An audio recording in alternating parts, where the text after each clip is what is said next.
you should open the doors of the United States to everybody. But the question is, do we open the doors to everybody? We still have Haitians who are still just sitting, waiting, trying to get in.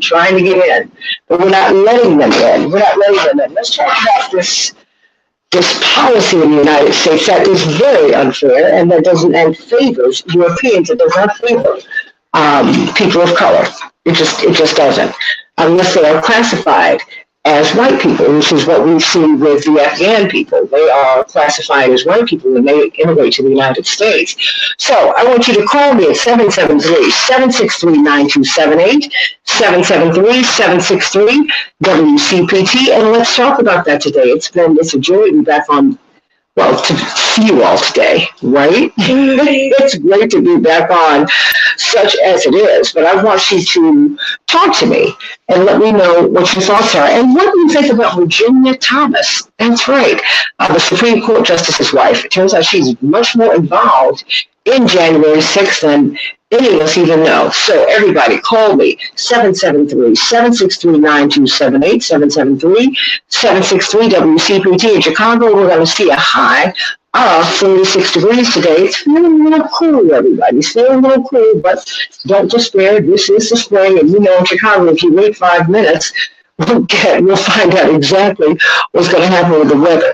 There's going to be a high of 41 degrees in Minneapolis, St. Paul. Not very, very warm. We're in the midst of March Madness. I know we'll be following that all weekend long. So let us get to some of these headlines on the Santita Jacksonville before we get the good news. President Joe Biden will travel to Poland today, marking his second stop on a trip through Europe, aimed at coordinating the Western European response and the United States response to Russia's invasion of Ukraine. Yesterday's crisis talks in Brussels, where NATO's headquarters are located, ended with Western European leaders touting their unity and announcing new sanctions on hundreds of Russia's elite.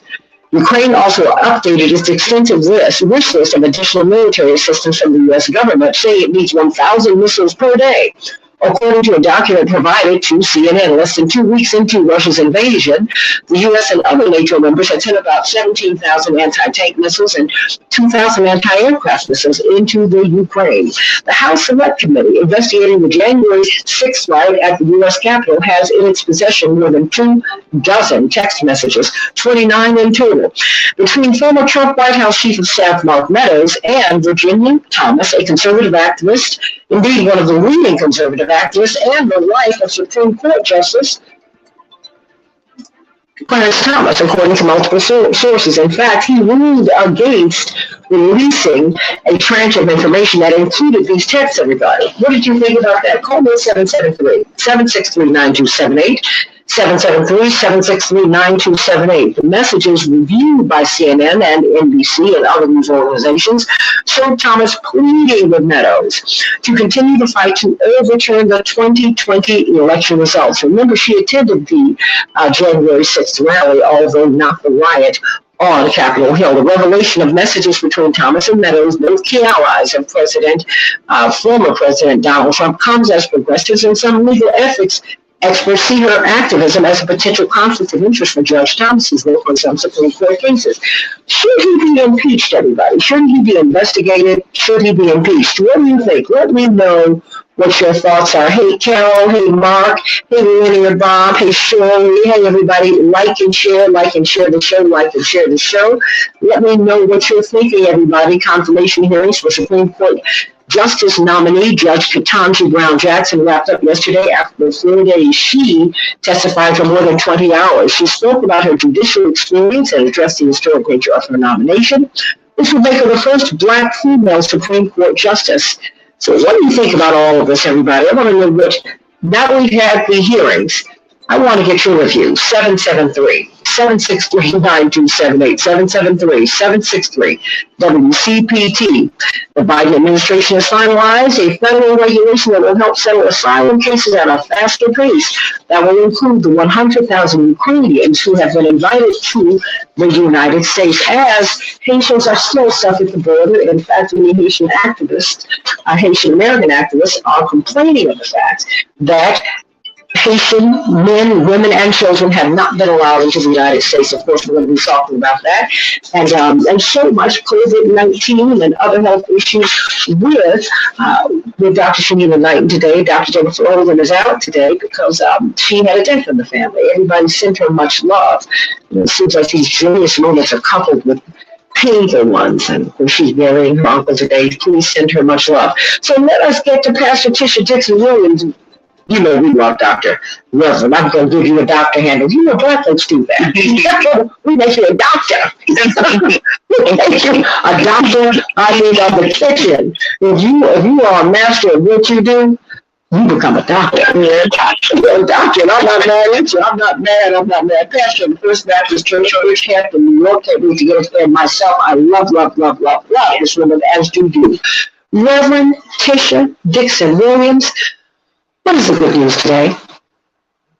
Good morning, Santita, and good morning, listeners. So happy to be on with you guys this morning. Certainly, there is a lot going on in the world, and we have so many opinions and so many things to say. We're so aware of what's happening in our surroundings. But today, I want to ask: are you just as aware are you just as aware of your surroundings as you are about yourself? How self-aware are you? Are you making an honest assessment about where you are in your life?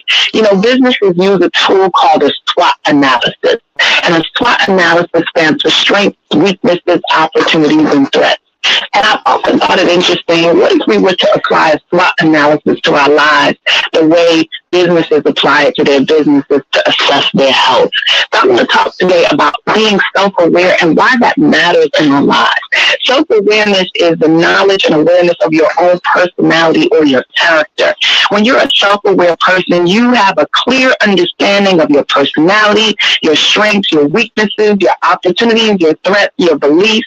You know what makes you tick. How many people can honestly say today they know what makes them tick? Self-awareness also includes an understanding of how people perceive you. And I have found that we often give more credence to how people perceive us than how we perceive ourselves. And when you lack self-awareness, it can lead to a very confusing and frustrating life because we're constantly living by the opinions of other people. Self-awareness is necessary in order to take control of your life. It brings about and illuminates the real reasons you've had past failures or challenges.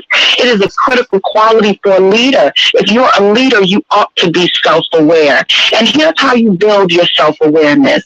Write your own manifesto. One of the things I always tell women to do in my women's ministry is write a mantra for their lives, a mission statement, a theme. One of my favorite questions in the world, Santita, to ask people is, if there was a theme song or a soundtrack for your life, what would it be and why?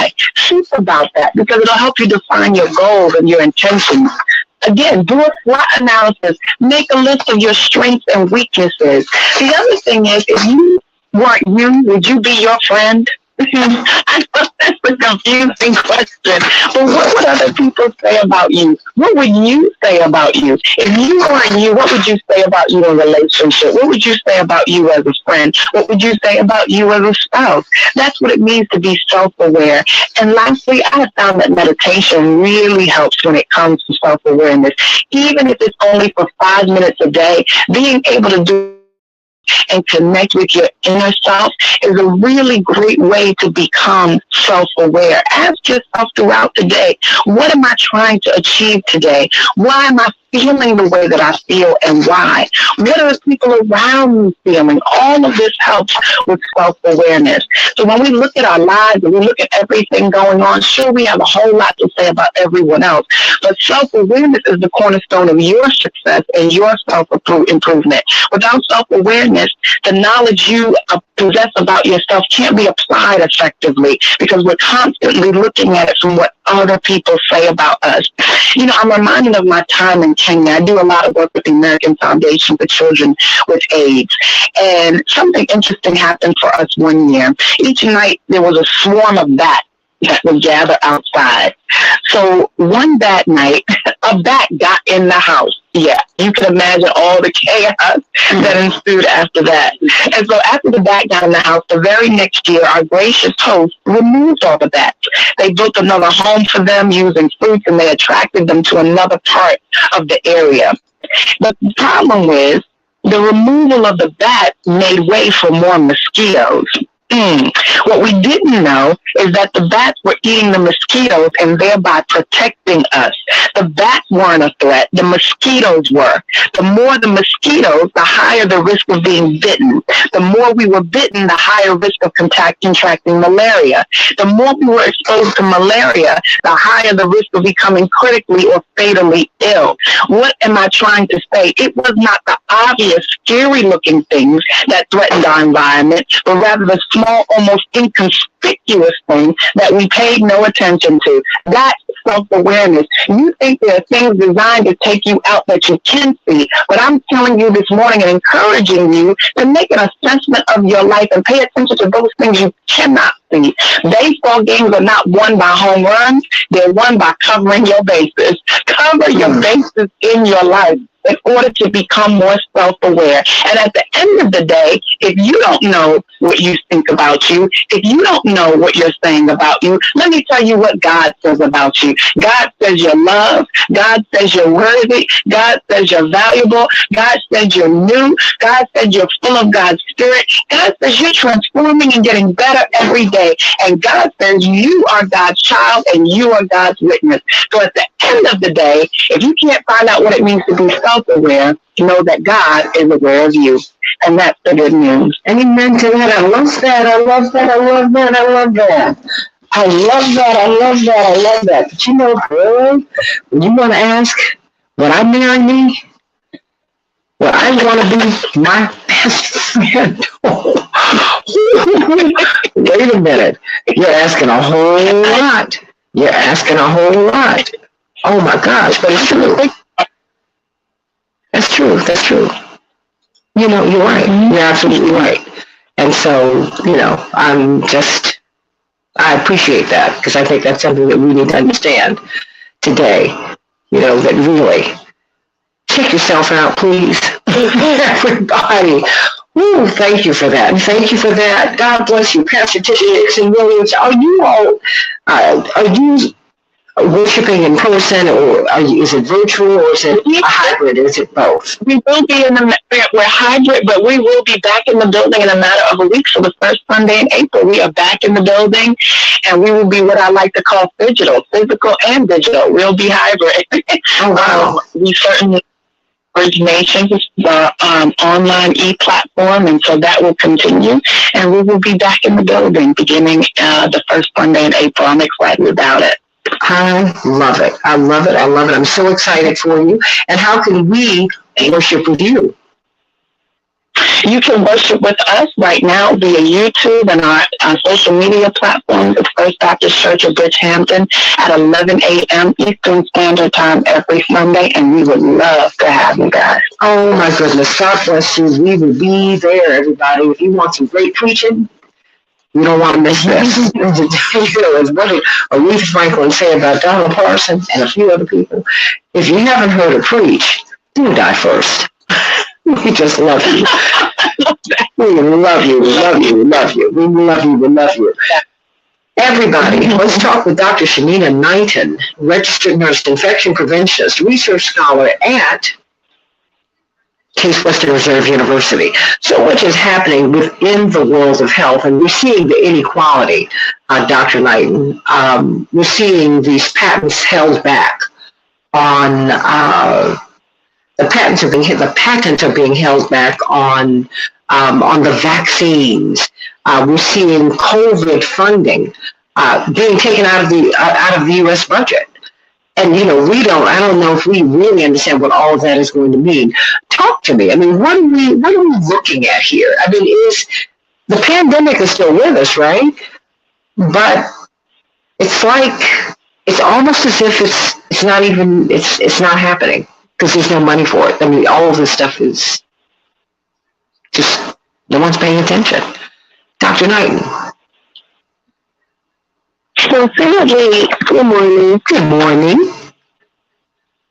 So So I think the irony of this situation is the fact that we still live in a capitalistic society, and sometimes we have to remember that there are advantages and disadvantages of that, especially when we're talking about, land of the free, home of the brave. People come to America to live out their dreams. We're talking about the American dream, right? We're talking about the infrastructure. We're talking about, what does it mean for success? Like, what does it mean for American success, right? So when we look at that and we look at, let's say, companies, pharmaceutical companies, we look at the money that's invested there, that's a form of capitalism, whether we like it or not. The same way transportation is not free. The same way so many things are not free is how we're looking at the patents, right?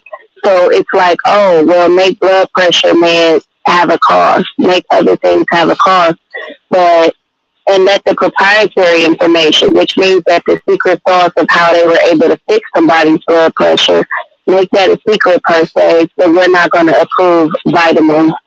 We're not going to approve natural herbs that can also do the same thing, right? It has to be some sort of pharmaceutical drug that can be regulated, even though there are other things in nature to be able to fix the problem.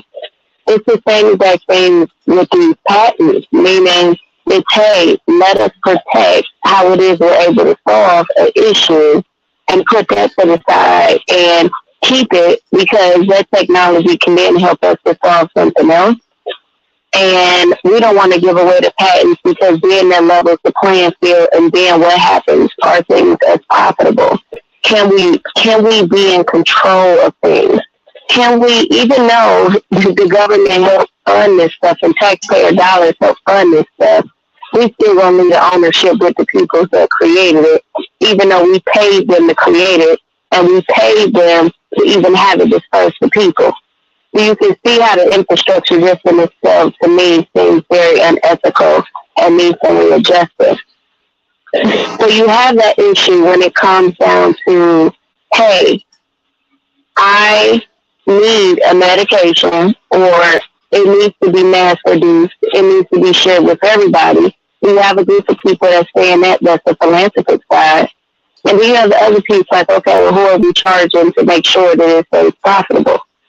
We also have to think about it from the standpoint that when you send $1 billion over to Ukraine, when you're sending all of this money to all of these other countries, when you're putting all of this money into the Department of Defense, even if that money is coming from taxpayer dollars, it somehow has to be replenished. And so the proprietary information, capitalism in our country allows that to be able to happen.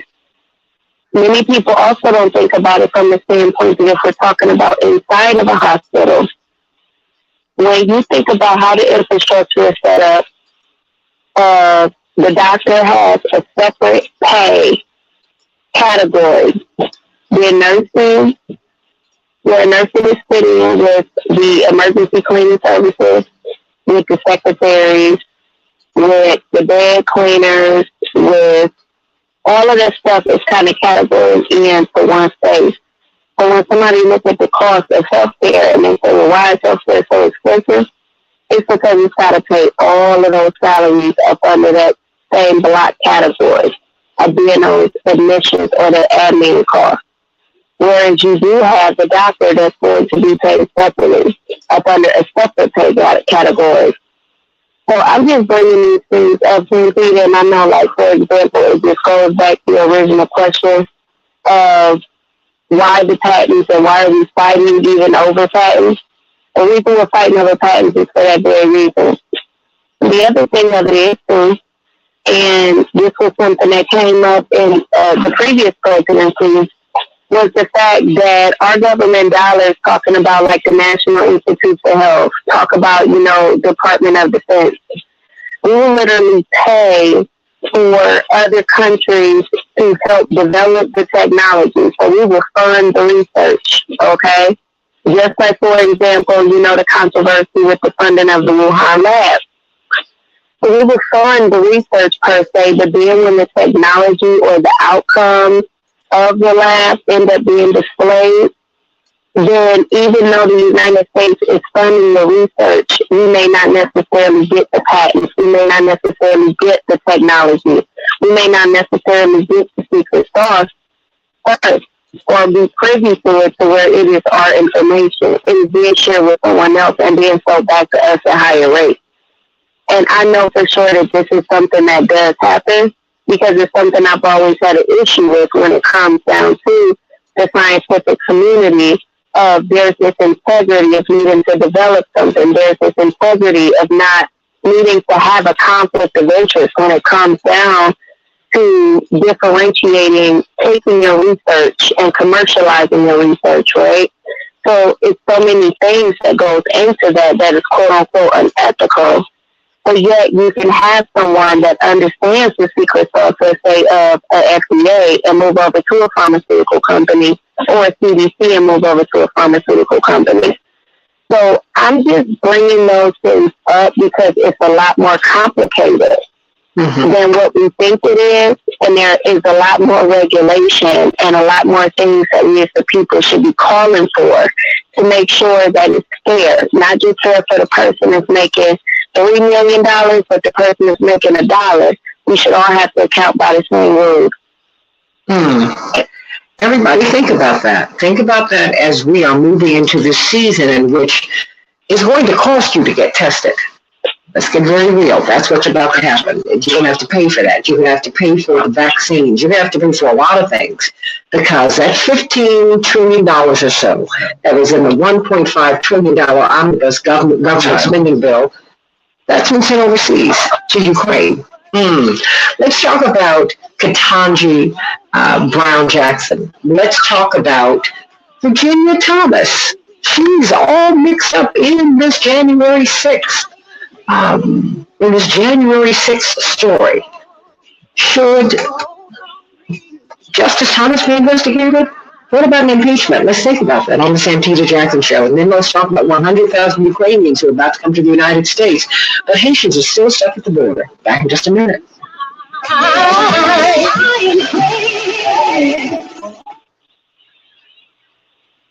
Oh boy, I am so sorry about the sound today. We are on a different source, and I can't figure out what is going on here.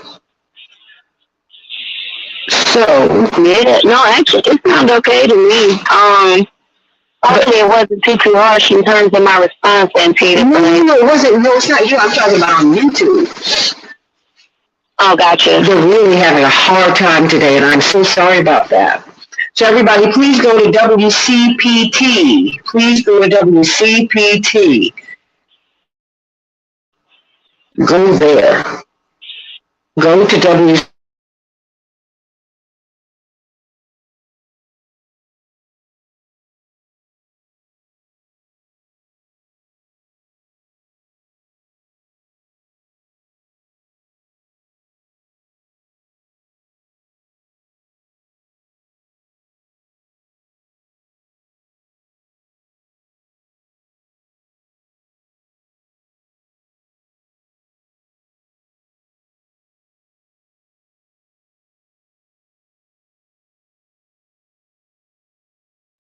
She has to be affirmed by the committee. Then she goes to a Senate vote. So that's going to take some time. Mid-April is when they're expecting this to happen. But, Shamina, the big joke of all of this is that she is very establishment, right? And that's not a bad thing. It's just, I'm now, given what I've seen, they don't let you into these places unless you are part of the establishment. That's why, the feeder schools. On the line. Thank you. That's why thank you, Paul. That's why these feeder schools have been the Ivy League, because they have their own vetting process, and they want certain kind of people to go there. It's not even your academic qualifications. There's a certain kind of person that they like. A friend of mine who went to Ivy League schools twice, and excellent student, but not one of the stellar students, not a nationally recognized scholar or anything like that, Shamina, or Anastasia. But she said, everybody all the black kids I know who are there are really kind of blank slates. They're not very political. I said, oh, so you can be shaped. Attorney Hoffler's on the line. I got it. I got that. Hey, Attorney Sanat and Attorney Hoffler, how are you? I'm fine. How are you? I'm dealing with issues with my sound this morning. It is driving me crazy. So you know what, you guys? I'm going to put everybody on mute, okay? No, not you. I'm telling everybody on YouTube, on StreamYard. I'm going to put you all on mute, and then I'm just going to WCPT, okay? Go to WCPT or AM950radio.com. All right? Okay, but you said the sound is very loud? Okay, how is it now? Okay, how is it now, Laura, Dave, Let me know how is the sound now. Okay. Let me know how the sound is now. Let me know. Okay. Okay, because if it's too distorted, let me know. Okay, Robin, let me know. Barbara, somebody typed in, let me know very quickly. CK and Anastasia, I was looking at... coming back in 30. Thank you. Also, Virginia Thomas. You know, I think that's a big issue. I think we should explore that more next week. Okay, because I have to be at work by 7:30 in the morning. I'm sorry? I have to be at work by 7:30 in the morning. Oh, okay, no worries. No. We got you. We're going to talk about Katanji, but I also want to bring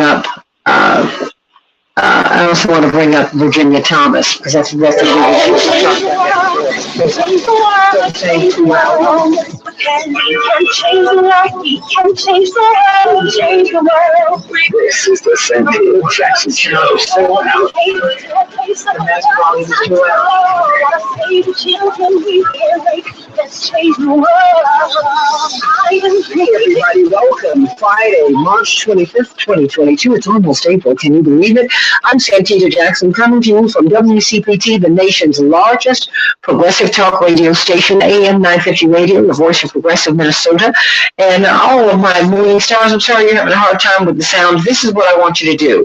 I'm going to mute myself here and go to WCPT820.com or AM950radio.com, and so that you can hear a clean feed, okay?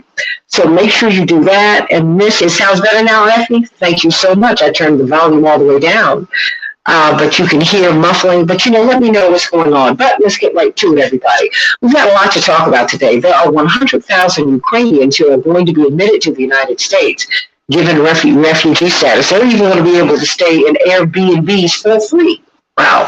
But we still have Haitians stuck at the border. We sure do. That's at the top of the hour. But right now, we want to talk about Katanji Brown Jackson. Katanji Brown Jackson. And Paul, let me just ask you to do this over there. If you would email me the callers as they come in, since I am streaming from my phone today, please email me so that I can find out who the callers are. Give me a verbal in my ear. So call me at 773-763-9278, 773-763-9278. I want to hear your thoughts. I want to hear your thoughts about the last 4 days. They were extraordinary as we watched Katanji Brown Jackson, Judge Katanji Brown Jackson, who has been affirmed by the Senate at least twice, bipartisan, not overwhelming, but enough. And thank you, Carol. Better now, very, very good. She's not an unknown entity. This is someone who was admitted to Harvard twice as an undergraduate and as a law school student. And there is a particular type of person that the Ivy League wants, and she's it. So she's not an unknown quantity. Let's be very, very clear. These are clubs, they are real, and they are closed, and they want certain people in them, and she's one of them. That doesn't make her good, bad, indifferent. It's just the way it is. That having been said, so all of this back and forth about who she really is, people know who they are, who she is. What really happened here, and what do you think about this? What do you think about this? So call me, text me at 773-763-9278, 773-763-WCPT.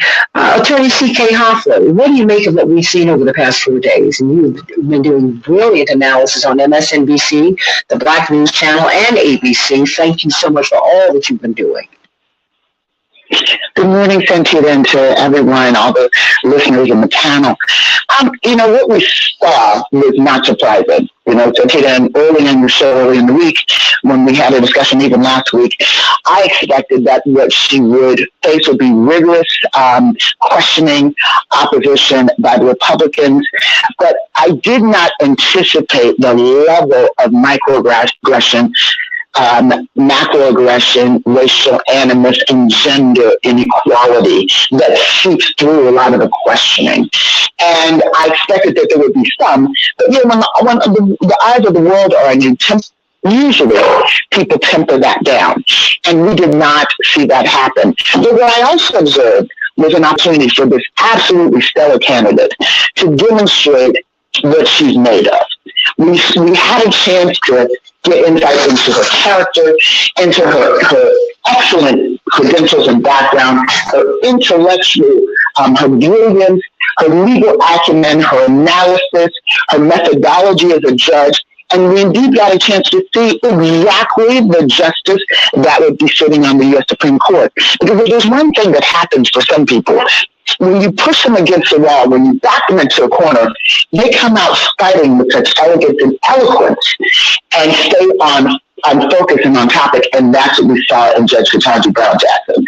I think she did a superb job at defending her record. She did a superb job at maintaining her cool while being attacked, interrupted. The rudeness that permeated some of the questioning was just disgraceful. But I didn't focus on the senators who were, trying to get sound bites to set up their elections, whether for president or midterm elections. I was more focused on what she did, how she reacted, how she responded.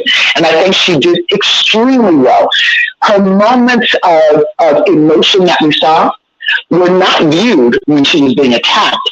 They only came out, frankly, when Senators Cory Booker and Senator Padilla asked questions about her family and about her right to be where she is today and what she represents. So I want to be clear. When people say, oh my gosh, she got emotional. She got emotional not when she was defending her record, not when she was being attacked, but when asked questions about her family and when comments were being made by Senator Cory Booker, magnificent comments that, quite frankly, made most of us cry as we were observing this, that reminded her that she should not let anyone steal her joy. She had a right to be there just like anyone else. It was a moment in time in history that I will always remember. But overall, Santita, it was a hot mess from the standpoint of the Republicans. It was a great joy from the standpoint of the world seeing this magnificent Black woman lawyer who's at the top of her game fight for her record and come off as the type of justice of the U.S. Supreme Court that we want and need. I just think it's kind of sad, Attorney Anastasia Sanat, that we're even talking about qualifications at this point. I mean, clearly she's qualified, and I've seen this before, and so her qualifications to me, have never been at issue. It's just, and these people know who she is. I mean, CK, you've gone to some of the top so-called white schools in the United States and around the world. You know how this works. These people know who you are. She's been accepted at Harvard twice, and even getting into Harvard as an undergraduate, I can attest, is pretty rigorous. They ask you for a lot of essays, and they did this 30, 40 years ago. It was almost like applying to graduate school. You had to give them 4 or 5 essays. You had to have an in-person interview. I mean, it's all of that I went through. And so, and you too, CK, so you understand that. So they know who she is. But Attorney Anastasia Sanat, what did you make of what you saw? I mean, because I know so many Black women who are lawyers. I know so many Black people who are lawyers. But there are very few Black lawyers in the United States. I mean, there are just very few, and there are even fewer Black women. So when you saw her, And not just as a black woman, but, as someone who is an officer of the court, someone as a lawyer yourself. What did you make of all that you saw? Well, good morning, Santita. Good morning, panel. Good morning, listeners. Thank you again for having me. I mentioned at the last time we talked about the hearings, before the hearings began, that we were going to see racism on display. And that's what we saw. So I had already predicted that we were going to see racism on display. Attorney C.K. Hoffler has already kind of mentioned it so eloquently, that there was a mixture of micro and macro aggression. There was rudeness.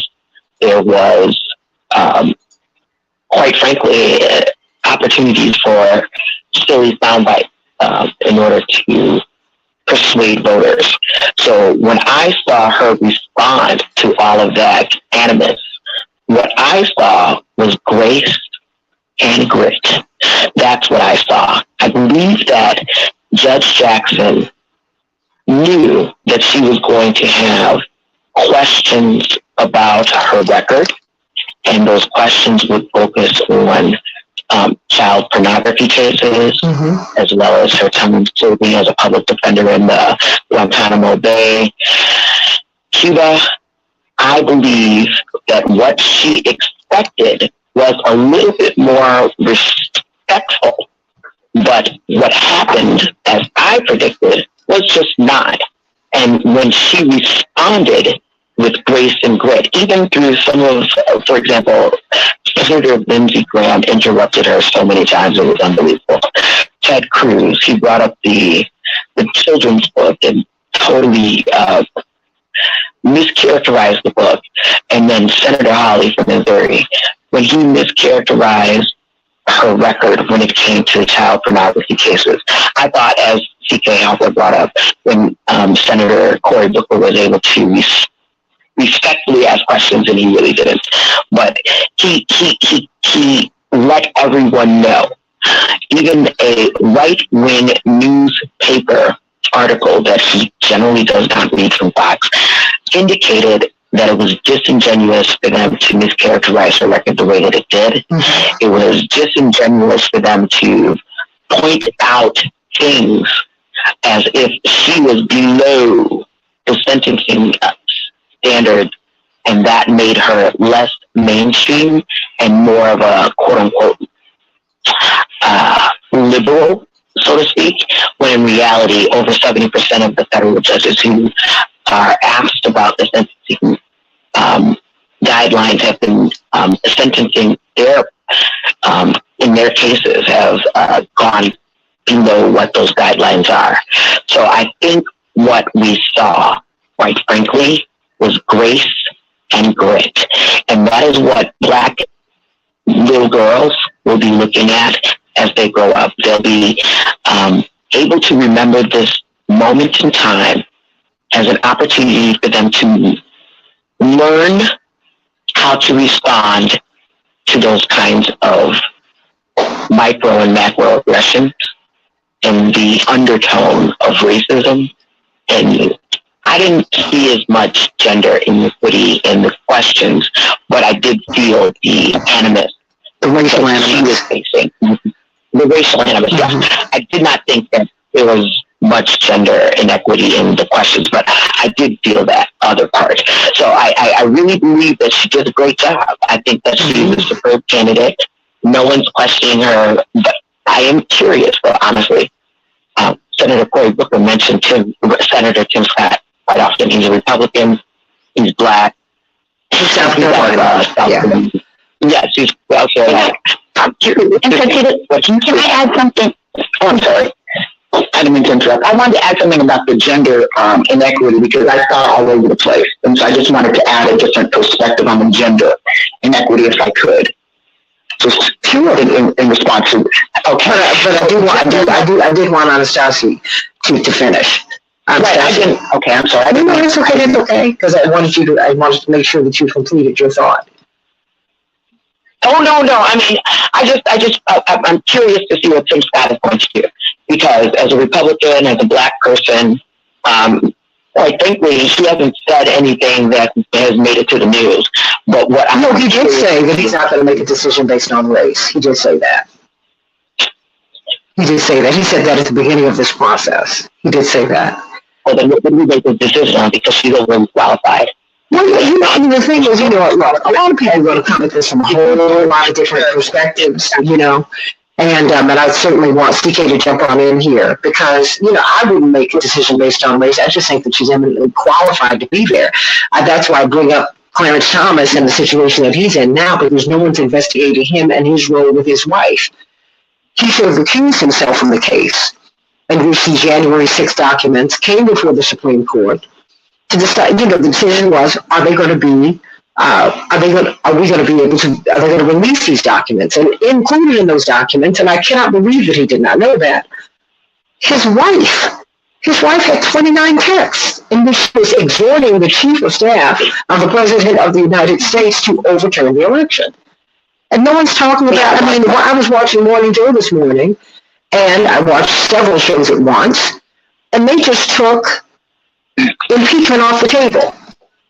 It shows you how just crooked all of this stuff is. They took it off the table, while they're railing on about Virginia Thomas and how awful she is and her husband. They just took impeachment off the table. Well, that's not going to happen. Why couldn't it happen?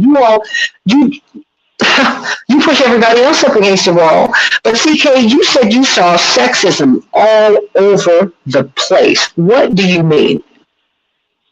Well, absolutely. Without a question, there was racial animus. I think we could see that. Mm-hmm. But sexual or gender disparity, they don't manifest themselves. And I live and breathe this in experience. And that's why I wanted to make sure I got this in. Mm-hmm. It doesn't manifest itself in people saying, you're a woman in this. It's the way that you are addressed. It is the way that you are treated. It is just as micro and macro aggressions relative to race are. And that was clearly an issue. There was a big distinction in the way and some of the expressions that they used relative to her when it came to the men. If you compared her to Kavanaugh, certainly there were some heated exchanges during Kavanaugh, but the way that men interact with men is very different from the way that men interact with women. The sense of trying to dominate, trying to intimidate, all of that is part of how we see the manifestation of sexual domination, animus, and racial animus is slightly different. She has like we do on the song, the unenviable, she's in the unenviable position of having to encounter both at the same time. But I think they sometimes are distinguishable, can be, you can point to different statements, different feelings, different senses. And when you find yourself saying they would never say that to a man, that's gender animus. They would never do that. They'd never say it that way. Right? No, it would never be. Hold on, CK. Because CK and attorneys cannot. The data shows that because there have only been a few women who have been vetted for this process and who've been elevated to the high court. The women are always questioned about competence. The data is clear that women are questioned very differently for this, but I think that as Black people, to be fair, racism, oh gosh, is just so everything. As Black women, we have pushed sexism off to the side because we're trying to save our families, we're trying to save our men, we're trying. But sexism, Shirley Chisholm said this about her presidential run. She said, I thought racism was going to be my highest hurdle. I'm paraphrasing her. She said, oh, but the sexism that she faced internally within the Black community, and that she certainly faced in the broader community, that was what she said broke her heart. And that's what shocked her. Because men will come together of all races. I'm putting women in our places. They will do that. And Santita, that's why I wanted to immediately dispel the notion that there was very little sexual animus. Much to the contrary. It was there in every orifice of the proceeding, as for some of the senators, as well as the race. But I didn't want anyone to leave thinking, oh no, the sexism, it was there front center. And again, I want to be clear. If you find yourself saying, not them saying, but you, an observing, find yourself saying, they would not treat a man this way, they would not say that to a man, then you know that there's sexism, because that's what it is. Different treatment based on gender. Now, that does not at all erase all the racial animus, but it puts front center as well the sexual animus, because it was there. I felt it, and some of the questions, I remember taking notes and saying, oh my goodness, this is disgraceful. And sometimes you have a blend of both, but I don't want anyone believing, no, it wasn't there. I just have a different view on that. And I live and breathe it every day, so I couldn't allow any discussion that I'm part of, and particularly from what I observed, without making that point, because it was so pronounced for me. Well, Anastasia, why don't you respond to that? Because to be frank with you, like I said, I think that black women take sexism on the chin. We shouldn't, but we do. Yeah. Because racism got our men lynched. And black women too. But got our men lynched right in our faces. Mm-hmm. And so and sexism is so deeply baked into the cake for all of us, for all women of every particular, in every conceivable background, that when you have experienced what we've experienced in this country and in this diasporic experience, you say, look, I seen my own mother do it when I was growing up. You're going to be fine. I've got to make sure the boys are. And I get it. I mean, I'm not mad, but there were times when I would go, wait a minute, she was like, you're going to be fine. I got to make sure that they're okay, because the world's coming in on them. And there are things that we forget about our black girls. There are things that we do, and there are things that we do not address sexism the way we need to. Let me just say that. To be fair. But Anastasia, I'm going to say I agree that there is opportunities for us to identify gender inequity, particularly in the questioning.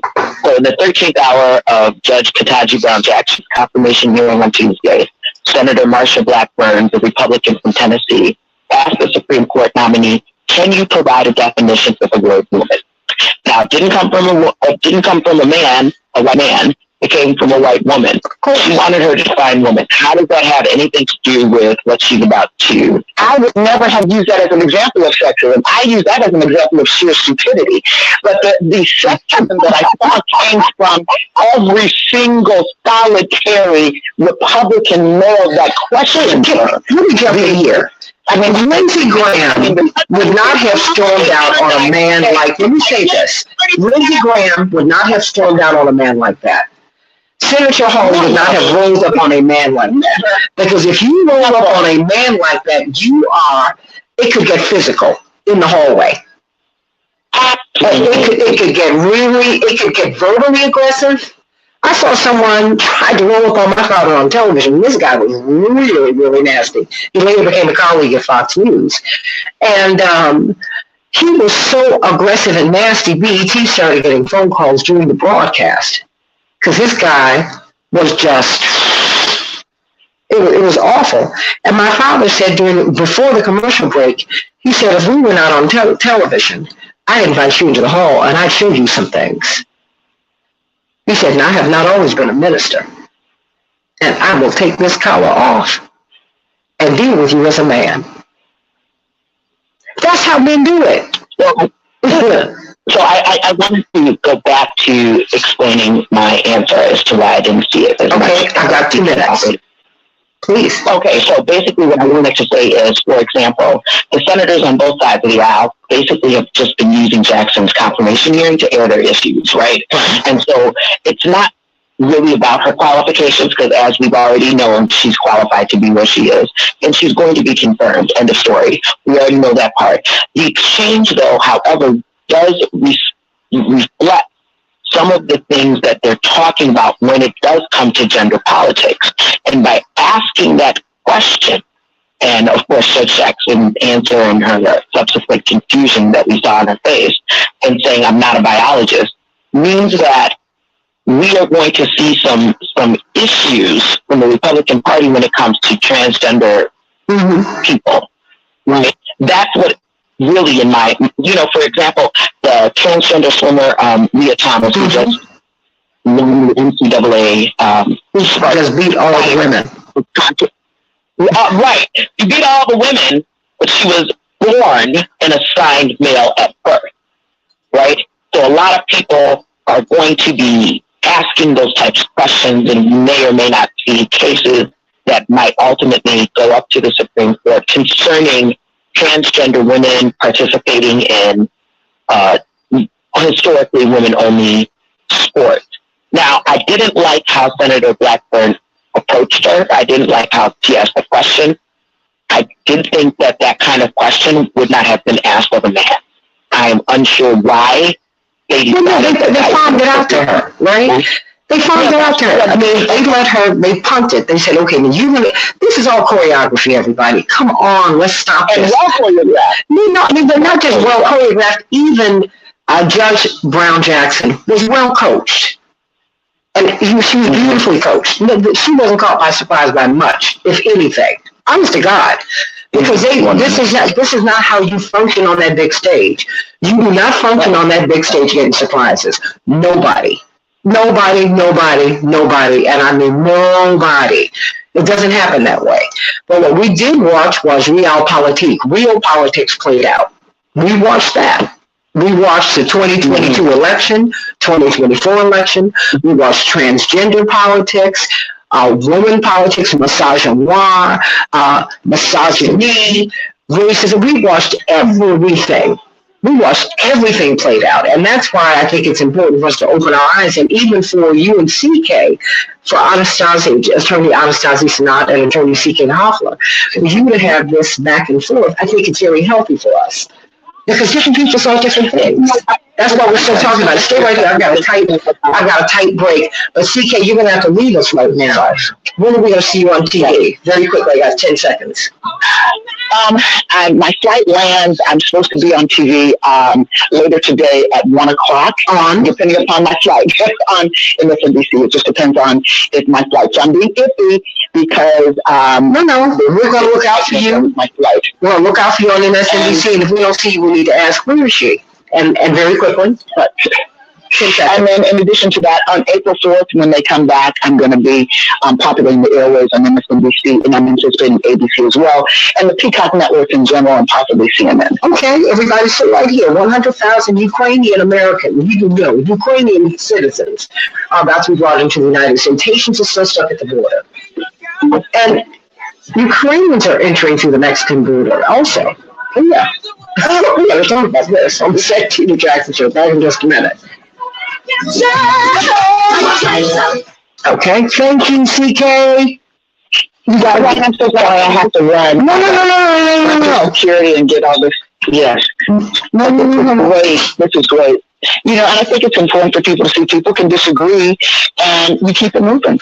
People have different views, just like you said, everybody saw something different, but no one's going to deny it was to me, I think, the rest of people aren't going to deny it. It was a disgraceful display of something that we should be embarrassed about in this country. We really should be embarrassed about in this country. It was humiliating to watch. It was sad to watch. It was even a lot of the Republican senators' wives said, well, I think she did a good job, and they wanted to make sure they said that. Attorney Fancher's on the line. With these women. And I think there was a message in there, which is, a couple of them said they never said anything about how I did. Well, because you acted like a fool. But nonetheless, that's real politics, as you said, playing out in front of us. Yeah, I mean, for me, I didn't feel sad about it at all. I thought it was great. And I'll tell you why I think it was great, because I think that we need a wake-up call. You need to understand what's really going. I mean, what the game is out here. And many of us have been lulled into a false sense of security about racism, about sexism, and all that this stuff means. I think that we have been, and I just think that's a mistake. I'm not lulled into anything. Not you, disgraced, humiliated. Yeah, but what I'm saying is, I'm not lulled into anything. I thought it was awful. It was an awful display of where we are in this country, and I think it was disgraceful. I was saddened she had to go through that. I understand the process, but it didn't have to be on that level. And again, when you ask yourself the question, would they say this to a white male or to a white female? Then you know there's a race issue. Would they say this to a man? There's a gender issue. And all of that together was just a hot mess.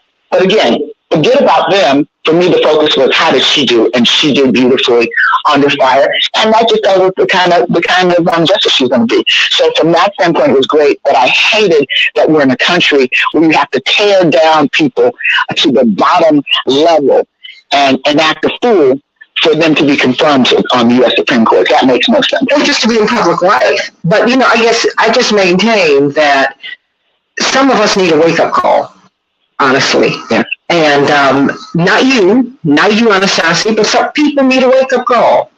Because people keep saying that we have not made any progress. We've made a lot of progress, but the problems that we are facing and that we have been fighting are that deep. You're not going to tell me that Dr. King was not successful. He was.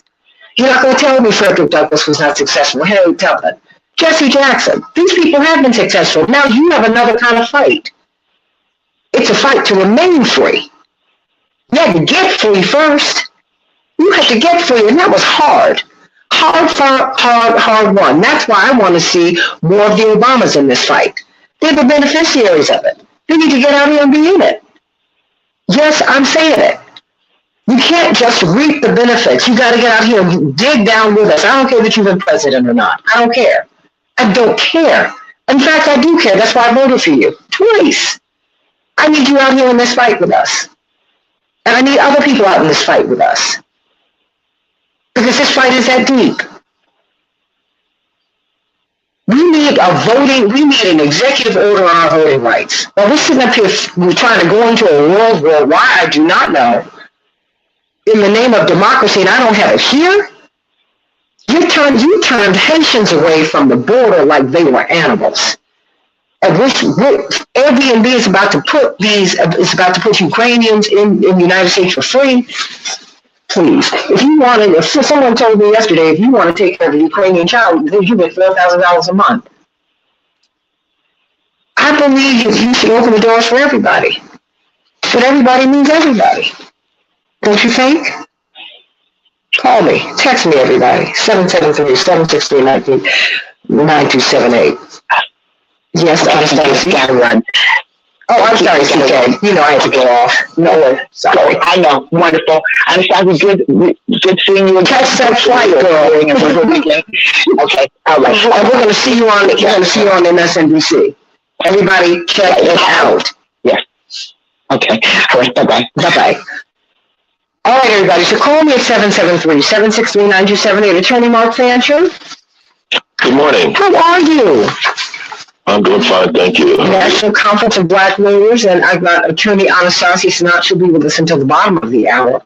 And she is the president of the Illinois Haitian American Lawyers Association. We're so excited to have you both here with us today. Thank you so much. Okay, so you all can meet each other. Hello. Show yourself friendly, everybody. It's my pleasure. Oh boy! Well, it's a joy to have you both today.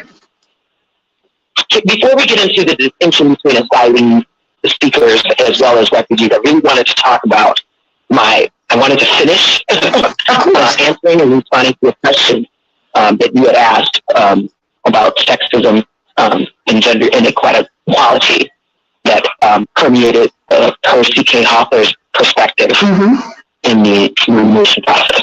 Well, go on and say it. Well, what I wanted to say is, as a Black woman, I think you might be right. We don't put our sex on Front Street, right? We're so busy defending our record, defending our education, defending who we are, our environment. And keeping our sons alive, Anastasia. Right, in our family. In this situation, she doesn't have sons, she has 2 daughters. But we're so busy defending our right to be here because we do, as coming back in 30. stand on the shoulders of our ancestors. So when it comes to the fight to be free, there were ancestors that fought for us to be free. There were ancestors that fought for us to be in a situation where Katanji Brown Jackson could go to could go to Harvard. We're not even thinking about our gender at that point because we're fighting so hard on the other front. So maybe I missed it because I'm so used to fighting the other front. Change the world, change the world. We can change the world, we can change the world, change the world. This is the Santita Jackson Show. War and hate to a place of love, it's time to love. Gotta save the children, we can't wait. Let's change the world.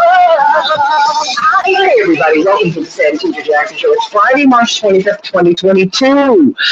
I'm so glad to be with you today on WCPT 820, the nation's largest progressive talk radio station at AM 950 Radio, the voice of progressive Minnesota. I want you to call me at 773-763-9278, 773-763-9278. Okay, Linda, I'm doing this right. I was even seeing my whole face, right? Okay. We're going to be talking about this immigration issue that we've got now. 100,000 Ukrainians are going to be brought to the United States. Many of them will be staying in Airbnbs. The head of the Airbnb said that they could stay there for free. And a lot of doors are being opened to them. And even many of them are coming in through the border, the U.S.-Mexico border. Okay? But you still have Haitians at that border. 100,000 Haitians have not been admitted to the United States. What's going on with our immigration policy? This is when we see the unevenness of it. Tens of thousands of Ukrainians can stay in the United States without fear of deportation. That was an NPR report from several weeks ago at the beginning of this month. But now we're seeing this process be formalized as Black people in the United States are still fighting for the right to vote, the protected right to vote. So I want to know what you think about all of this, everybody. 773-763-9278, 773-763. WCPT, of course, we've been talking about Katanji Brown Jackson, Judge Katanji Brown Jackson. Those hearings have wrapped up. Will she be affirmed by the committee? That is the next step, by the Senate Judiciary Committee. That is the next step. And then, should she make it through committee, should they affirm her, or should she get a majority of the votes, then she will be voted on by the U.S. Senate and hopefully will ascend to the Supreme Court. So I want to know what your thinking is about that, too. We're taking calls about that as well. We've got attorney Anastasia Sanat. She is the Illinois president of the Haitian American Lawyers Association, and we've got from the National Conference of Black Lawyers, attorney Mark Fancher. I want to hear your thoughts, everybody, about all of that is going on here on the Santita Jackson. So sending you so much love. Of course, I'm trying to stream on Facebook and on YouTube and everything else. If you are having problems with the sound, please go to WCPT820.com. This WCPT820.com and AM950radio.com, my home to the north in Minneapolis, St. Paul. AM950radio.com and listen to the show as well. But we've got a lot to talk about. I want to hear what your thoughts are. In Chicago, the high will be 37 degrees and rain. It is nice and cloudy out there today. Minneapolis, St. Paul, high of 41 degrees. Rain and snow. What a mix. Dallas will be playing the Timberwolves tonight. And last night, the Bulls fell to New Orleans. New Orleans 126, the Bulls 109, and March Madness. I know you cannot wait to see these games. What about your bracket? What about your brackets? Have you filled in? Have you already kind of had a hard time? What do you think, everybody? President Joe Biden will travel to Poland today from Brussels, marking his second stop on a European trip aimed at coordinating the Western European and the United States response to Russia's invasion of Ukraine. Yesterday's crisis talks in Brussels, where the NATO headquarters are located, ended with Western leaders touting their unity, and Western European leaders, I should say, touting their unity and announcing new sanctions on hundreds of Russia's elite. Indeed, they are asking for 1,000 missiles per day from the United States government. But they've gotten U.S. training. They've got U.S. missiles. They've got U.S. military equipment. I think America's already in this war. What do you think about this, everybody? 773-763-9278, 773-763. WCPT, more than 3.5 million refugees have now fled Ukraine, and the United States will welcome up to 100,000 Ukrainians. and others flee, as they put it, Russia's aggression, everybody. The House Select Committee investigating the January 6th riot at the United States Capitol has in its possession more than 2 dozen text messages, 29 in total, between former White House Chief of Staff under the Trump administration, Mark Meadows, and Virginia Thomas, conservative activist, one of the most prominent in the country, quite frankly, and the wife of Supreme Court Justice Clarence Thomas. Indeed, Justice Thomas did not recuse himself from the case in which it was, in which the people were suing on behalf of the people of the United States to have this tranche of information related to January 6th released. Now, in this tranche of information were her 29 texts. Do you think he did not know that? Let's talk about that, everybody. We're going to be talking about that more next week because that does not sound real good. Confirmation hearings for Supreme Court nominee Judge Katanji Brown Jackson wrapped up yesterday after 4 days, everybody. She spoke about her judicial experience. It became a contentious event, but everyone says that she handled herself, even people who might not have been inclined to vote for her. They said she handled herself beautifully. Of course she did. She's been trained to do so all the way from the beginning. All right, everybody. You know what? If you're purchasing a new home, if you're refinancing your existing home, securing a VA loan, if you want to get a reverse mortgage, if you do not have any credit, if you have bad credit, if your credit needs to be repaired, if you have credit card debt that is standing in the way of you and financial freedom, I want you to call Team Hochberg, your trusted local lender, 855-56-DAVID, 855-56-DAVID, or visit them at 56david.com, 56david.com. Let me tell you how this is going to work. Whatever your financial situation, and believe me, they've seen it all, if you call them, you get a free consultation. Unburden yourself. Tell them exactly what you're dealing with. Then they will come up with a plan for you, and then you can start working with them. Like Chuck, a Navy veteran who's married to Patty. They were both retired, but they were barely surviving off of their pensions. And so his wife calls to consolidate their first and second mortgages and $13,000 of debilitating credit card debt. How does that sound, everybody? You know that's familiar to everybody. Well, one of the Team Hochberg loan officers secured this married couple a cash-out VA loan and reduced their monthly payment over $500 a month.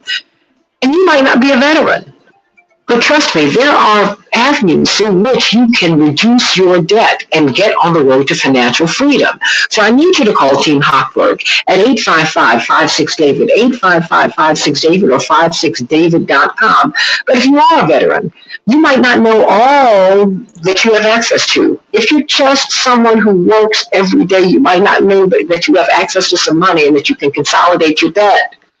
So call Team Hochberg at 855-56-DAVID, 855-56-DAVID, or 56david.com, and get this debt down so that you can have some financial ease, some freedom, and some peace in your homes. Everybody, the U.S. will accept 100,000 Ukrainians fleeing war, according to President Biden. He announced yesterday plans for the United States to accept 100,000 Ukrainian refugees, as well as others fleeing Russia's war in Ukraine. He said, quote, many Ukrainian refugees will wish to stay in Europe closer to their homes, but we'll also welcome 100,000 Ukrainians to the United States with a focus on reuniting families. Administration officials, according to this Washington Post report, said they are still working out the details of how the Ukrainians will be admitted, but their goal is to admit up to 100,000 persons. Before this, tens of thousands of Ukrainians were going to be able to stay in the United States without fear of deportation. Now, at the south of the border, we still have Haitians there. In fact, you have a call by the Haitian American community to for Biden to help them out. Indeed, this came from the Miami Times. Help us get these Haitians settled in the United States. They are refugees. Congresswoman Sheila McCormick is pleading with the Biden administration to give Haitian migrants a chance to seek refuge in the United States. This privilege has not been has not been extended to Haitian Americans. And of course, we remember months ago when they were treated like animals, when they had dogs and horses sicked on them. Oh my gosh, who can make this stuff up? And yet, we're opening the door. We've already shifted $15 billion of our COVID, much needed COVID relief money. That's been shifted away from COVID relief. Those programs are being shut down as we speak. And they're being given to Ukraine. Of course you want to help Ukraine. You want to help Yemen. You want to help all of these people who are trying to be free and trying to really get out from under. But it seems like we don't treat everybody the same way. Attorney Anastasia Sanat, you have been with us on any number of issues, brilliant attorney that you are, Haitian American Lawyers Association, you are their Illinois president. What do you make of this about the U.S. accepting 100,000 Ukrainians fleeing war, and yet you have the Haitian diaspora saying, hey, wait a minute, we need refuge here, can you help us? And they're getting seemingly no response from the Biden administration. But certainly they're not getting this kind of response. Good morning, and good morning, panel and listeners. I just want to say I predicted this in September, that they would be treating immigrants, from predominantly European countries and those that qualify for the definition of white within our country differently than those who qualify for the definition of black. Haitians qualify for the definition of black. And so what we're seeing is racism on display. And racism on display doesn't necessarily mean that it's illegal. The reason why it's not illegal is because, quite frankly, a refugee is different and treated differently than someone seeking asylum, because honestly, in our law, they are two different distinct groups of people. The refugees are people who are abroad, who have worked with the U.S. Refugee Admissions Program, they've worked with UNCHR, they've worked with the USCIS abroad, and before they landed in the United States, or before they land in the United States, they had already met the definition of what it would be to be persecuted if they were to remain in their country. On the other hand, and let's compare that, an asylee is someone who did not have the benefit of being able to work with the United States abroad prior to getting to the United States. They came in without authorization, and now they are seeking for the United States to recognize them in what would be considered the definition of a refugee. And in seeking that recognition status, what they have to do is go through the USCIS asylum office, or in many cases, they have to go through an immigration judge, and they have to be able to outline their case here in the United States. So in outlining their case, they're not going to have the resettlement program benefits that exist for people that are coming from abroad. So the law is set up to allow resettlement programs for people that are coming from abroad with authorization. There is no program set up for those that enter without authorization and seeking to be categorized as a refugee. And that's one of the disparities that we have in our law. And where did it come from? Again, I've mentioned this historically. Our background is a lot of white men didn't want non-white men to come into the country. So they created a whole bunch of systems and a whole bunch of laws that basically precluded these individuals from coming in here. And so that's what we're seeing on display. They want you to come to the country. They just didn't want you to get paid to do the work that they needed you to do. They want you to come to the country for what they want you to come to the country for. If they didn't invite you, then they don't want you here. So they're already talking about a Marshall Plan-like endeavor in order to rebuild Ukraine. Haitians, like myself, have been advocating for the United States government and congressmen. We've been talking to multiple congressmen, Congressman Danny Davis, Bobby Rush. We reached out to Congresswoman Robin Kelly. We've talked to Senator Dick Durbin's office, Senator Tammy Duckworth's office. We've been trying to get people to understand that a Marshall Plan-like endeavor is what's going to help Haiti rebuild itself, reconstruct itself, and keep people from being in a situation where they even feel a need to come to this white country and leave their black country. But they didn't even talk about it. It hadn't even been brought up in the news. Well, because look at France then. I mean, come on. The Western powers are in the oppression and suppression of Haiti. They are. Many times Haiti has to pay France because we are now free. This is ridiculous. And America has been in on it because Black Americans have been making the case for Haiti. ever since.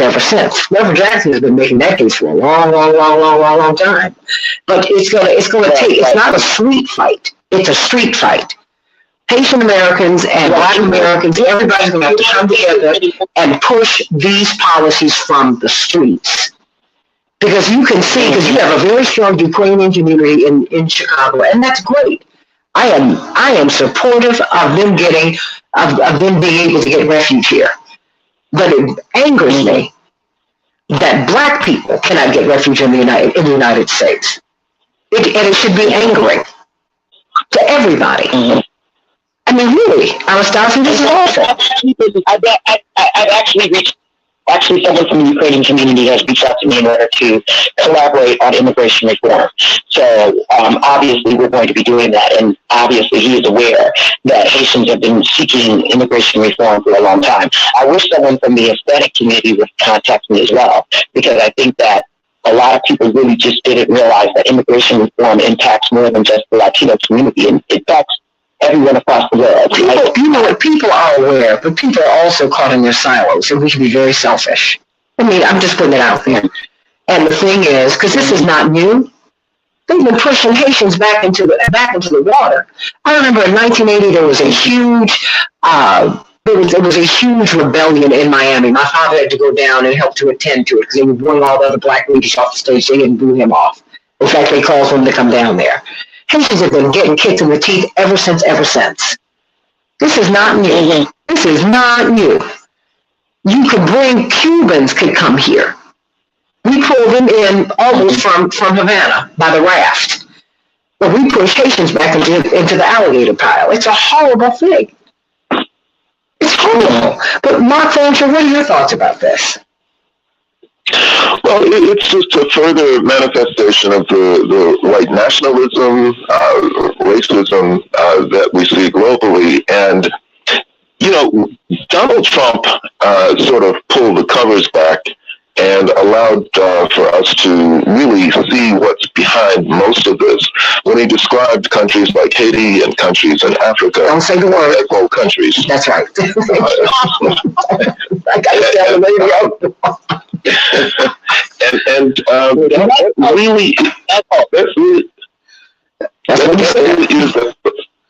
that really is at the heart of what this is all about. I mean, there is a perception, sometimes not a conscious, deliberate impression that people have, but it's a frame of mind. It's a way of thinking. And we heard some of the comments with respect to the war in Ukraine, where when it's people who are people of color, specifically African people, but people from Guatemala are also receiving this type of treatment, then these are not real people. And if they are people, they are used to this sort of thing.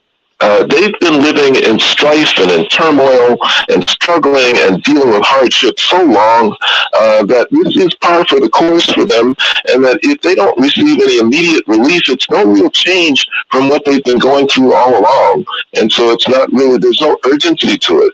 But when you have white people who have historically experienced privilege, received, the opportunity to live good quality lives, and all of a sudden they're facing some type of difficulty or tragedy, then it is an emergency. We can't allow them to continue to experience this. And so, yes, come to the front of the line. Come on in, because we know you're not accustomed to this like these other people are.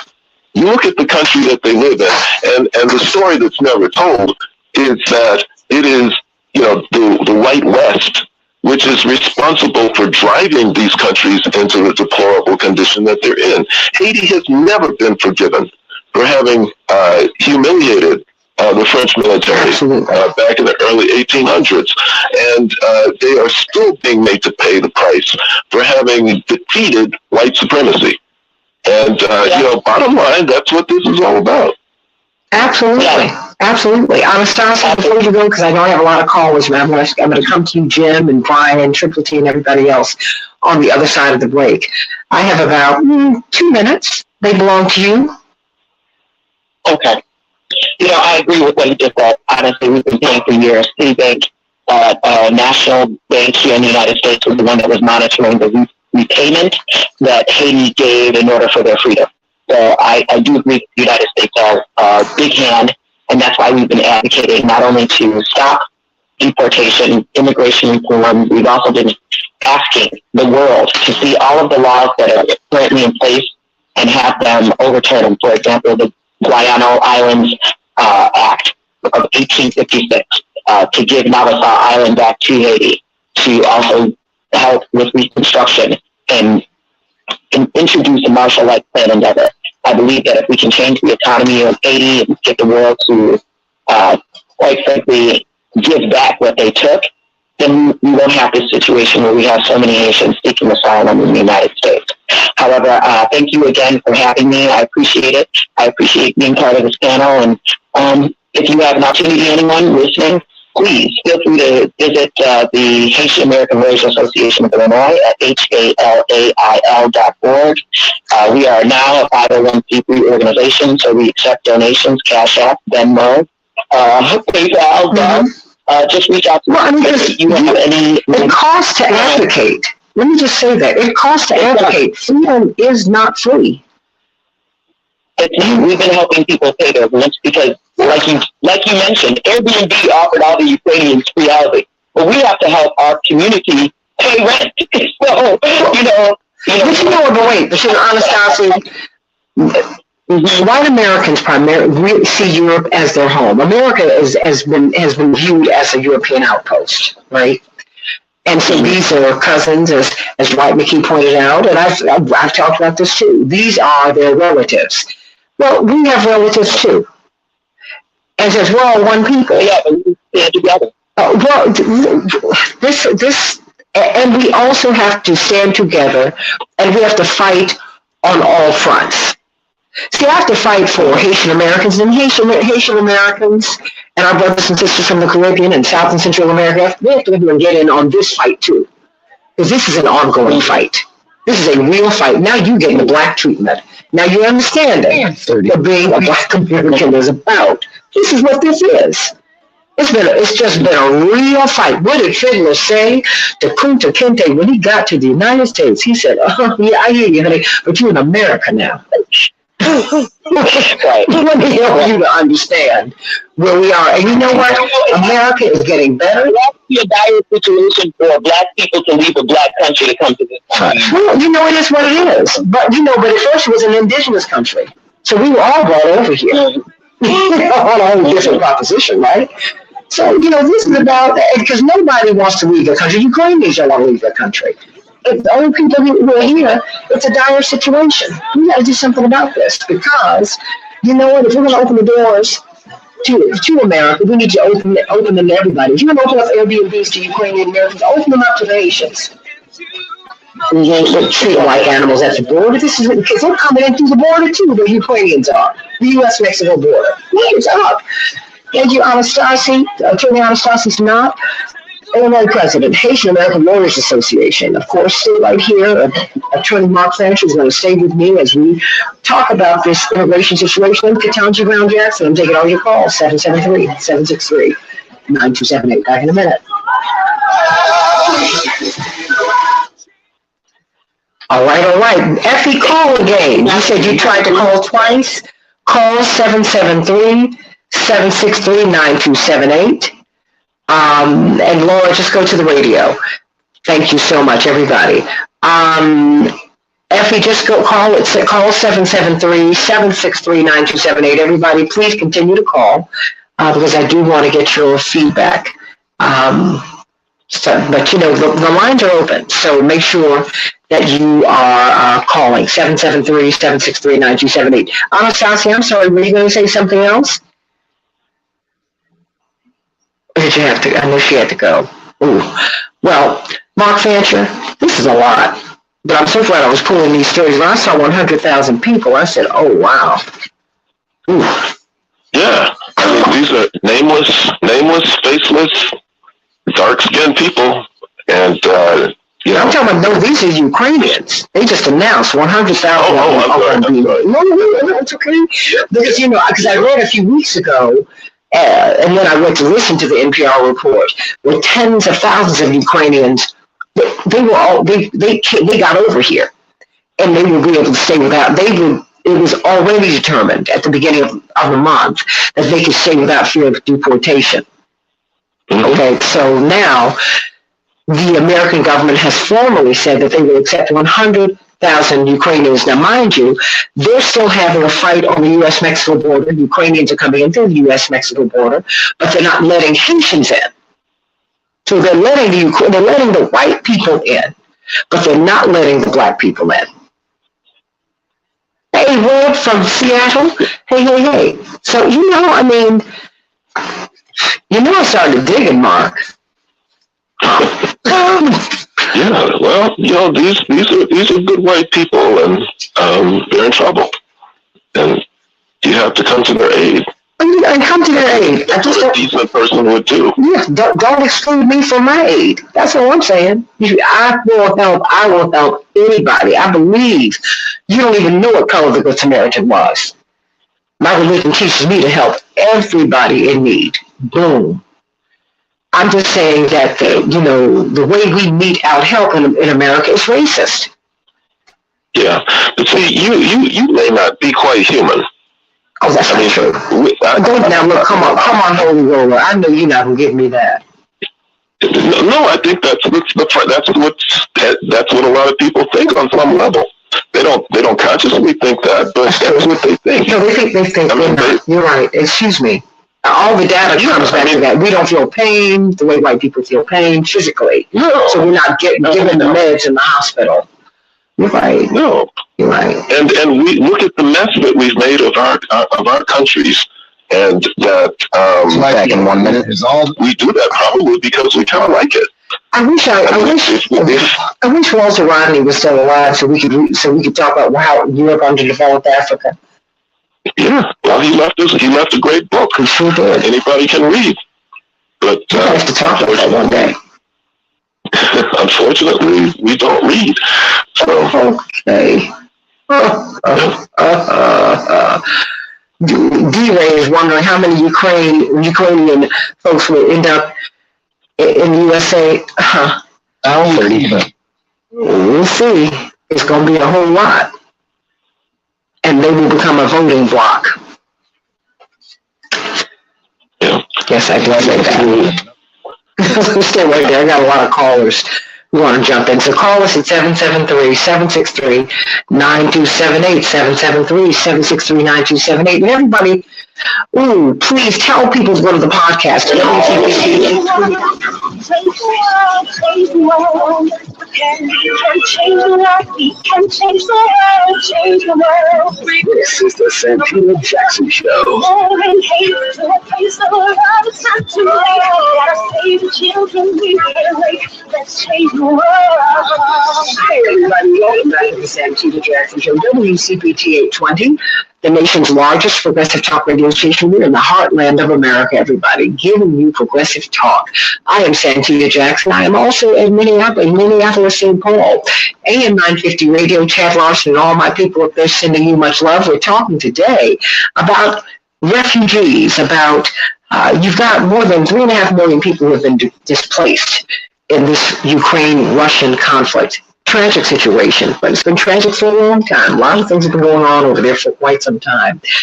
But now that there is a war going on, like we have a war in Yemen, like we have wars all over the world, now we're seeing that the United States will formally accept 100,000 more Ukrainians into the United States. Now, mind you, there is a March 3rd report from NPR that said that the Biden administration was not going to deport tens of thousands of Ukrainians who were already here. So I want to know what your thoughts are, because there is now a call on the border, on the southern border, U.S.-Mexico border, for Haitians to be let in. Now, mind you, this is a months-old story, right? Well, actually, it's been years. Now, our answer to Haitians some months ago was to put them on a plane. They didn't know where they were going. They thought maybe they were coming into the United States. They were dropped right back in Port-au-Prince, the place that they escaped. And they worked their way through South and Central America to get to the United States of America, and they were just thrown back into the place that they left. And then, of course, they were treated abominably at the border. We saw that too. So there's that. And there's still, many of them are still at the border fighting to get in. And so you got the congresswoman from Miami who's been fighting for them to let them in, open the door to for them to apply to the Haitian Family Reunification Parole Program. Wow, it sounds like prison, but kind of sort of is. But that's not what's happening with Ukrainian Americans. And if you watch television in the middle of the night, people are raising money for them. I think it's great. But what about black people? We don't treat black refugees the same way. We just don't. It's shameful. It's a mark against America. It really is. 773-763-9278, 773-763-WCPT. And we haven't gotten it right. The Republic is more than 200 years of age. I mean, really? Come on, you guys. We can do better. Attorney Mark Fancher, National Conference of Black Lawyers. Before we go to these callers, Attorney Fancher, what gives? What is this? I mean, we're not even telling the Haitians about this reunification program for their families. Yeah, it's a very complex situation that arises out of a complex history. And, as I alluded to before the break, it all starts back in the very ending years of the 1700s and beginning of the 1800s, when the Haitians, were really the first country that was truly democratic in the sense that it prohibited slavery. The people rose up in a revolution. They overthrew the institution of slavery, and when France tried to reimpose it, they defeated the French military. This was a military that was commanded by Napoleon. They humiliated them. They kicked them out of Haiti through brilliant military strategy that they had learned from their ancestors in Africa, particularly in Angola. And so Haiti has never been forgiven for that. And every effort has been made to not only underdevelop that country, but to destroy it on every level. And the U.S. has been complicit in it, along with France, through various means, installing a dictator, a brutal dictator, named Papa Doc Duvalier, who, imposed horrible terror on the people for decades. And when he left, his son, who was referred to as Baby Doc, picked up where he left off. At a point when people could not take it, they organized and they were able to get a visionary and democratic leader in the form of President Jean-Bertrand Aristide. Absolutely. It drove Western powers mad. Aristide had the nerve to go to France and say, "You owe us." Aristide had the nerve to try and put into place social service programs in Haiti that actually served the needs of the people and that were consistent with his own religious orientation. He did all kinds of things which angered the empire, the U.S. empire, the French, angered them because the U.S. has always regarded the Caribbean region, Central America, as, quote, its backyard, and which is the justification for them having invaded Grenada when they tried to do the same thing back in the early 80s. So we can see the brutality. We can see the level at which they think when we see how they treated Aristide. Aristide was a gentleman, a kind man, a visionary man, probably one of the best things that ever happened to Haiti. And the way that the U.S. treated him was in 2004 to send U.S. military troops into Haiti to appear at his front door armed and to kidnap him. They kidnapped him at gunpoint, him and his wife, put them on a plane and flew them around the world, not knowing exactly where they could take him. They sat out in the middle of a desert someplace in Africa until finally, Jamaica first decided that they would take him, and eventually he went to South Africa to live for a time. But if they'll treat the head of state in that way, we can only imagine the depths to which they will sink when they treat everyday, ordinary people who are just suffering under grinding oppression. And, people are allowed into this country, to receive temporary protective status.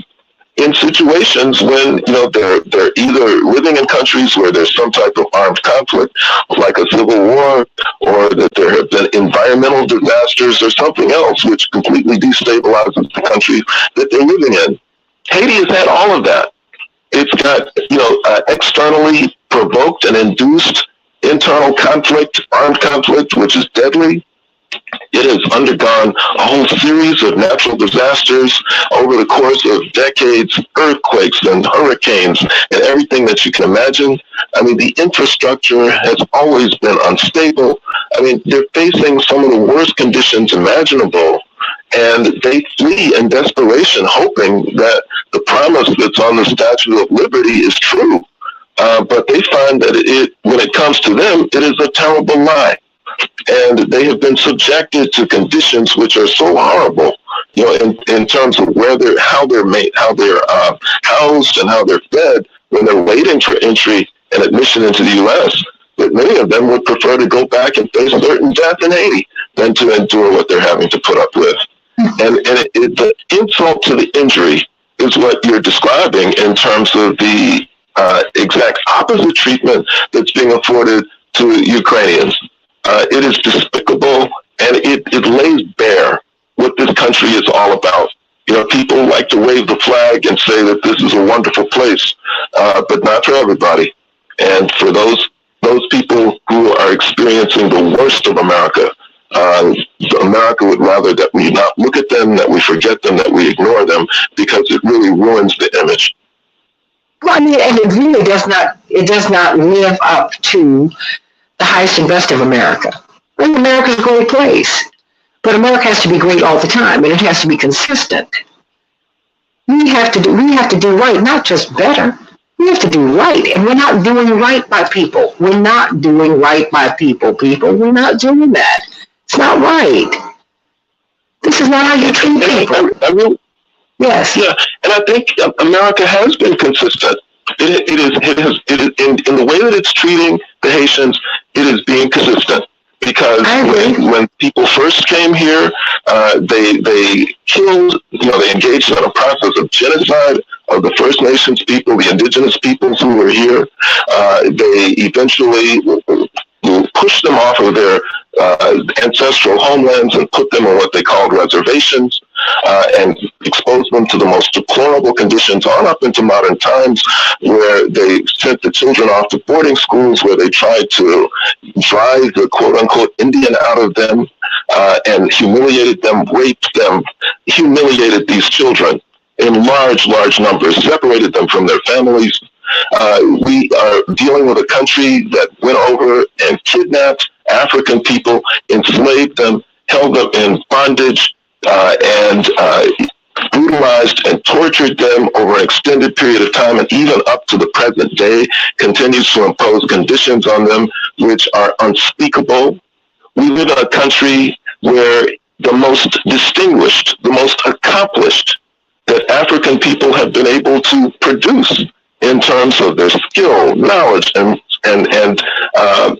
expertise and professionalism are exposed to, over the course of several days, the worst humiliation, when all she wants to do is to try and serve this so-called great country on the highest court in the land. And she's humiliated. You want to hear this?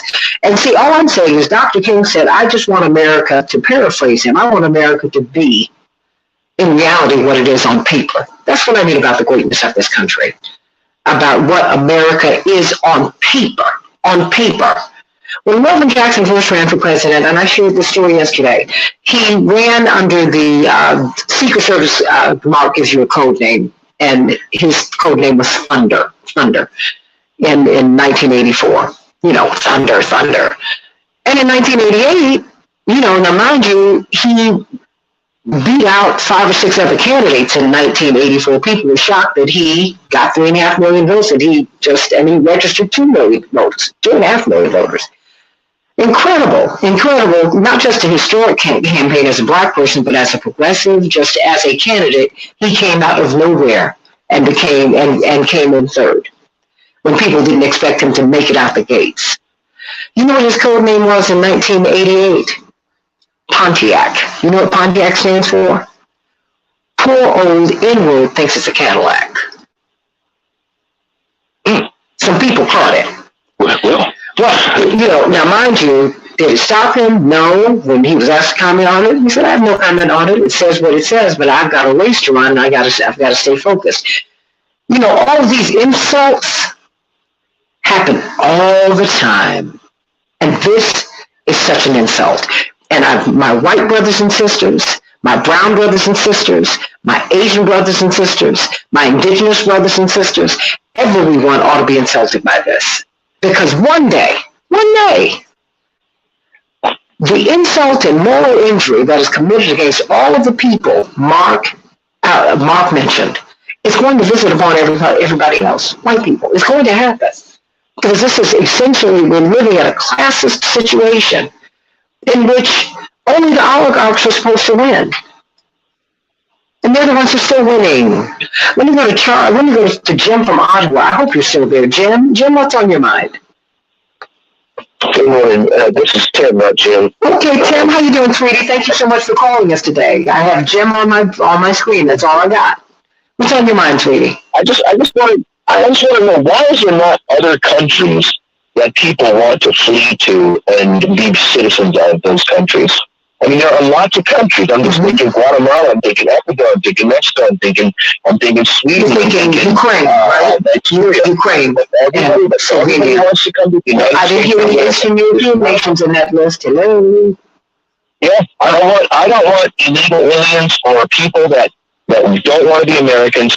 I don't want them in this country, period. If you want to they're not going to be illegal, honey. They're not going to be illegal. The American government has said we will accept 100,000 Ukrainians just by diktat. Well, just as long as they go back home after the war is over. Well, that's not that's not what they're going to do, Tim. That's not what they're going to do. You said freedom is not free, Santita, and I just want to know, how many people can we pay for? I mean, I only make a limited amount of money. And when you say it's free, it's because... I didn't say it was free. I'm saying that $15 billion that could have gone to COVID relief to Americans was taken out of our budget and given to Ukraine. So now you call, wait a minute, why don't you call your representative at 202-224-3121 or call the White House and you ask them why? Don't pose that question because I didn't come up with this. They're Democrats. No. The Republicans are in on this too, because you know one thing: the Democrats and Republicans agree on. They will agree on war. They do. Not in Illinois. Now, the Republicans and Democrats agree on war. Tim, they do. They will fund the Pentagon. They do it. This is a bipartisan betrayal. Stop. You need to grow past this Democratic-Republican divide. That's a joke. That is a joke. Republicans and Democrats agree on war. Mark, why don't you jump in? Yes, yeah. I just wanted to suggest this because the viewpoint that he expresses is widely held. It's quote our country. And, we don't want people coming here, who don't want to be us and live like we live and be what we want them to be. But the question is never posed about why that perception or that feeling was not present when this country was occupied by other societies, other countries, other nations, First Nations, frequently alive. And they saw people coming from across the sea, and they could easily have also had the same attitude, we don't want them to come into our country. So there's a contradiction there. And, you aren't alive, but you are the descendant of people who were. And you have benefited from all the things that ancestors have done to other people, which is something that people have never been willing to take responsibility for. I didn't do it. My ancestors did it. I can't be held responsible. Well, no, you didn't do it, but you've benefited from all of the benefits, all of the advantages. So are you. So are you. Why does this have to be hostile, Tim? And enslavement. Tim, why does this have to be helpful? You're not being blamed, but we all inherit, Tim. We all inherit what we inherit. But I hear you, but I've got to get to a couple of other calls. And, you know, I love the fact that you I don't hear anybody saying they're sorry on your side. I don't hear anybody saying they're sorry. I don't know why you're saying that. Please, I want you to grow up in your politics. Like you and I have been talking for 3 years now. Yeah. Because it's your side, my side. I feel like I'm in kindergarten. Let's not do that. We're trying to have a mature American and global discussion here, and that is what we're going to have. My side, your side, Republicans, Democrats, please, Republicans and Democrats, both vote to stop it. They both vote to fund the Pentagon, and it's pulling butter and eggs and whatnot off of your table. So now you call whatever Republican who you elected, who doesn't really represent you because they're not trying to help you. A lot of these folks, none of these folks are trying to help you.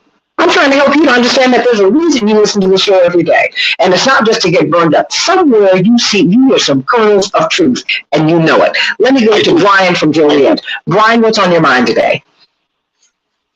Yes, in my estimation, from everything I see and hear on radio and television, almost all seem to think that this is not the March year 2022 March. They think it's March 1942, and I think that President Biden, we see he's now in Poland visiting U.S. troops.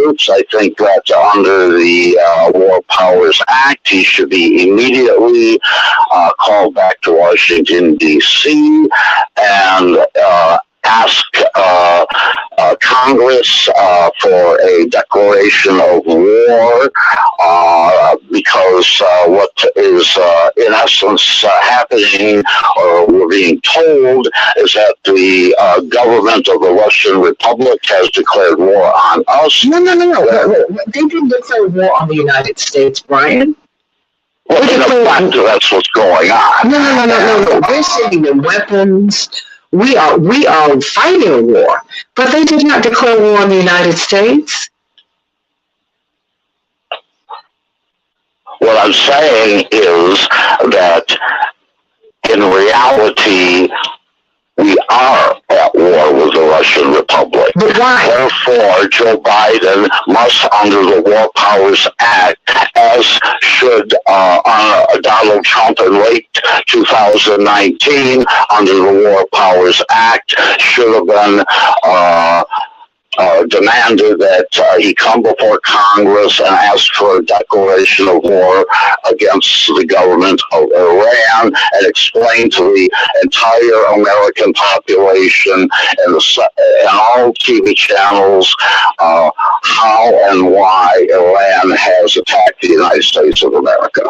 Iran didn't attack the United States. I say the same thing for now, what's going on right now. Okay. Because we are facing nuclear annihilation.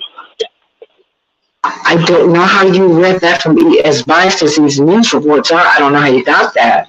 But Russia's not declared war on the United States. They declared war on Ukraine. They had a disagreement with NATO.